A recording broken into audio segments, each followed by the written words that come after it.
May mga batang 90s pa dito? Kamusta kayo? Kamusta tayo?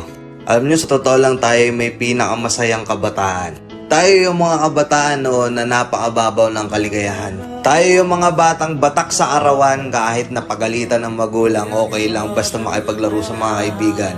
Di natin alam kung ano yung teknolohiya. Di natin alam kung ano yung cellphone.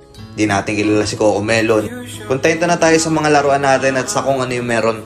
Tayo yung mga batang halos pakompleto natin lahat ng laruan sa Jollibee at McDo. Bumibili tayo ng tig-pipisong laruan baka sakaling may laruan doon sa loob. Naalala nyo? Noong mga panahon, naghahanap pa tayo ng gagamba kung saan-saan.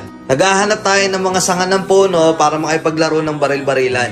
Kukuha tayo ng gulong sa tabi-tabi tapos pagugulungin lang natin kung saan-saan. Mabibwisit tayo kapag hindi tayo pinayagan ng magulang natin makipaglaro sa mga kaibigan natin sa ulanan. Tayo yata yung mga huling batch ng mga bata na nakikipaglaro pa ng tagu-taguan. Sa totoo lang, di ba? Real talk. Tayo yung mga simpleng batch ng mga bata. Tayo yung mga batang napakasimple lang ng kaligayahan. Pero yung mga batang yun ngayon, nagsilakihan na. Andito na tayo sa tunay na hamon ng buhay. Yung struggle natin, ibang-iba. Pero magtataka ka, yung mga bata ngayon, iba na rin sila. Yung mga bata ngayon, feeling nila mas magaling pa sila sa magulang nila. Yung mga bata ngayon, nagre-rebelde agad kapag hindi na pagbigyan yung mga simpleng gusto nila.